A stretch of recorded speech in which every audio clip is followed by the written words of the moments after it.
Sementara itu, calon Gubernur DKI Jakarta nomor urut 3 Anies Baswedan mengaku puas dengan hasil debat kandidat pasangan calon Pilkada DKI pada malam hari tadi karena bisa menilai kinerja pemerintahan di era Ahok Jarot. Anies kembali menyoroti rapot merah Pemda DKI dalam kampanyenya di Pasar Minggu Jakarta Selatan hari ini.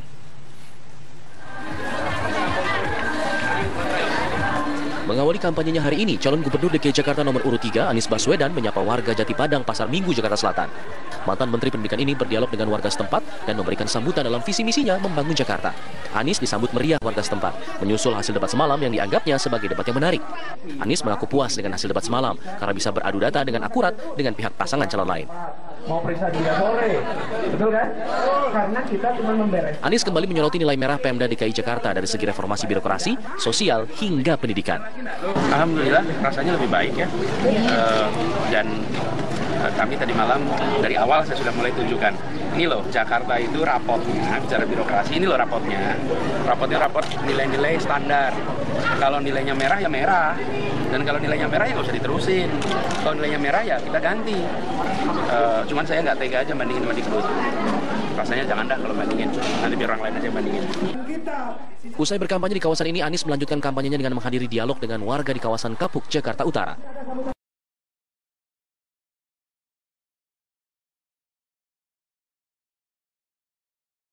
Modal usaha bagi para pengusaha kecil dan menengah di kawasan ini.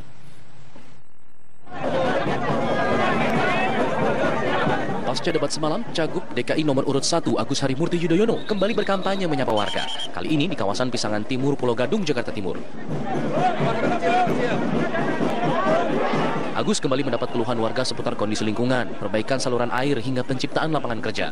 Dalam kampanye kali ini, Agus kembali menjanjikan bantuan modal usaha secara bertahap yang diharap mampu mengembangkan usaha kecil dan menciptakan lapangan pekerjaan. Agus menjelaskan sistem bantuan ini akan berjalan lancar dengan pengalamannya di militer yang menerapkan penempatan orang yang berkompetensi di bidangnya masing-masing. Pengalaman saya di militer itu benar-benar menggunakan merit system. Artinya segala sesuatunya diukur dan diuji. Baik secara individu maupun sebagai sebuah sistem dan disiplin dalam menerapkan itu.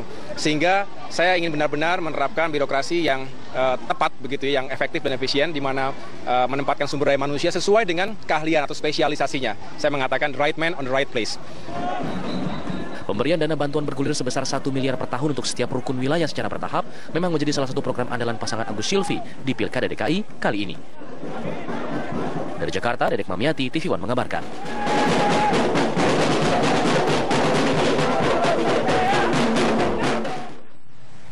Calon Wakil Gubernur DKI Jakarta nomor urut 2 Jarod Saiful Hidayat mengunjungi Majelis Taklim di kawasan Menteng, Jakarta Pusat. Ya, Jarod menyampaikan keinginannya membentuk tim Satgas Anti Money Politik.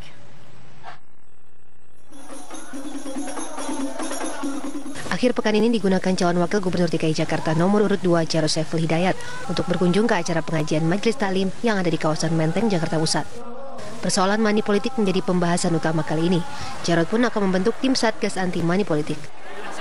Kami akan membentuk Satgas Anti Money Politik ya. Karena kita menginginkan bahwa pilkada di Jakarta itu betul-betul berkualitas. Betul-betul orang memilih jangan sampai karena uang beredar kemana-mana. Maka biasanya money politik itu hanya saatnya ke ibu-ibu. Kalau Satgas Anti Money Politik ini juga melibatkan ibu-ibu, maka efektif. Kita awali acara kita ini dengan Tim Satgas Anti Money Politik akan melibatkan kaum ibu yang dinilai bisa berperan penting untuk mencegah praktik money politik di lingkungan sekitar. Dari Jakarta, Jogjakus Pratomo, TV One mengabarkan. Unjuk rasa dilakukan sejumlah orang di kantor Panitia Pengawas Pemilu Mesuji, Lampung. Polisi pun meminta semua pihak untuk tidak terprovokasi. Masa berunjuk rasa di depan kantor Panitia Pengawas Pemilu Mesuji, Lampung. Mereka menuntut polisi segera menahan calon Bupati nomor urut 2 yang sudah ditetapkan sebagai tersangka kasus pidana pemilu. Unjuk rasa kemudian berlanjut ke depan kantor Polres Mesuji, Lampung dan Kejaksaan Negeri Menggala Tulang Bawang, Lampung dengan tuntutan yang sama. Masa ini mulai datang, akan mendesak dan bertambah terus sampai ada kepastian bahwa perkara ini sama harus dilimpahkan ke pengadilan. Kalau memang itu tidak ada kepastian sampai dilimpahkan ke pengadilan, maka masanya akan tetap menuntut sampai besok pagi. Sementara itu, pihak pasangan calon bupati dan calon wakil bupati nomor urut 2 menyerahkan sepenuhnya kasus ini ke tangan polisi. Mempercayai proses hukum yang sedang berjalan. Dan ada juga kemarin Bapak Bupati sudah diminta keterangan di Polda, dan kita percaya bahwa proses hukum tetap berjalan. Pihak kepolisian meminta semua pihak untuk tidak mudah terprovokasi dalam kasus ini. Kegiatan pemilu pilkada ini kita ikuti. Dari Lampung, Herlianto, TV One mengabarkan. Ya, sementara itu Komisi Pemilihan Umum Daerah Pekanbaru Riau terus melakukan sosialisasi pemilihan wali kota dan wakil wali kota Pekanbaru. Hal ini dilakukan untuk mencegah adanya pemilih yang tidak menggunakan hak suaranya. Dengan mendatangi sejumlah lokasi pusat keramaian seperti pasar dan mal, petugas KPUD terus melakukan sosialisasi pilkada untuk mencegah golput. KPUD Pekanbaru juga menghimbau pada perusahaan-perusahaan di Riau agar meliburkan karyawannya saat pilkada agar mereka bisa untuk menggunakan hak pilihnya. Pada pilkada 5 tahun yang lalu, indikasi partisipasi pemilih yang terdaftar dan yang mencoblos di Pekanbaru sebesar 59%. Pada pilkada kali ini, KPUD Riau menargetkan jumlah suara pemilih hingga mencapai 70%.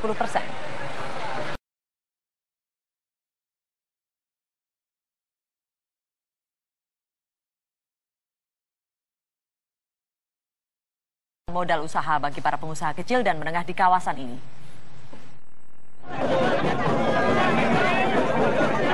Pasca debat semalam, Cagup DKI nomor urut 1 Agus Harimurti Yudhoyono kembali berkampanye menyapa warga. Kali ini di kawasan Pisangan Timur, Pulau Gadung, Jakarta Timur. Agus kembali mendapat keluhan warga seputar kondisi lingkungan, perbaikan saluran air hingga penciptaan lapangan kerja. Dalam kampanye kali ini, Agus kembali menjanjikan bantuan modal usaha secara bertahap yang diharap mampu mengembangkan usaha kecil dan menciptakan lapangan pekerjaan.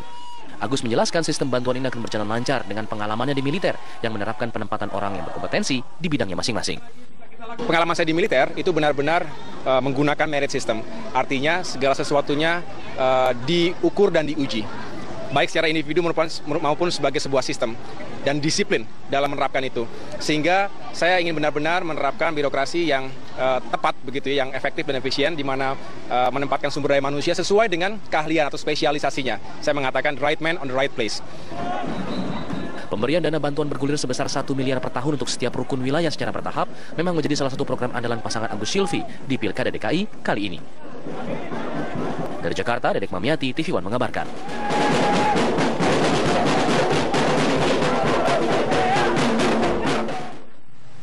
Ya, calon wakil gubernur DKI Jakarta nomor urut 2 Jarod Saiful Hidayat mengunjungi majelis taklim di kawasan Menteng, Jakarta Pusat. Ya, Jarod menyampaikan keinginannya membentuk tim Satgas Anti Money Politik.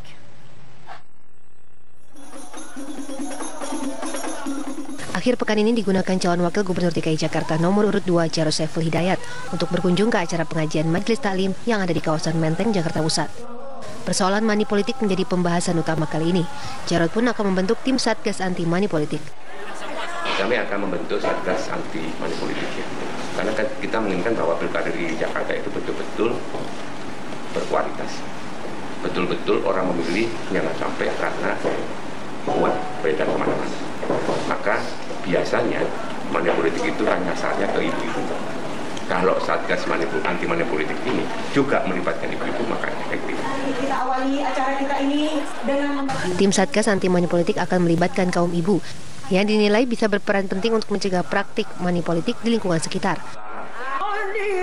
Dari Jakarta, Jogja Kuspratomo, TV One mengabarkan. Sementara itu, calon gubernur DKI Jakarta nomor urut 3 Anies Baswedan mengaku puas dengan hasil debat kandidat pasangan calon pilkada DKI pada malam hari tadi karena bisa menilai kinerja pemerintahan di era Ahok Jarot. Anies kembali menyoroti rapot merah Pemda DKI dalam kampanyenya di Pasar Minggu Jakarta Selatan hari ini.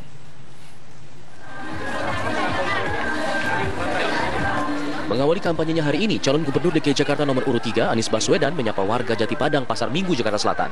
Mantan Menteri Pendidikan ini berdialog dengan warga setempat dan memberikan sambutan dalam visi misinya membangun Jakarta. Anies disambut meriah warga setempat, menyusul hasil debat semalam yang dianggapnya sebagai debat yang menarik. Anies mengaku puas dengan hasil debat semalam karena bisa beradu data dengan akurat dengan pihak pasangan calon lain. Mau periksa juga sore, betul kan? Karena kita cuma memberes. Anies kembali menyoroti nilai merah Pemda DKI Jakarta dari segi reformasi birokrasi, sosial, hingga pendidikan. Alhamdulillah rasanya lebih baik ya, dan kami tadi malam dari awal saya sudah mulai tunjukkan. Ini loh, Jakarta itu rapotnya, secara birokrasi, ini loh rapotnya. Rapotnya rapot nilai-nilai standar. Kalau nilainya merah ya merah, dan kalau nilainya merah ya nggak usah diterusin. Kalau nilainya merah ya kita ganti. Cuman saya nggak tega aja bandingin sama Dikbud. Rasanya jangan dah kalau bandingin, nanti biar orang lain aja bandingin. Usai berkampanye di kawasan ini, Anies melanjutkan kampanyenya dengan menghadiri dialog dengan warga di kawasan Kapuk, Jakarta Utara.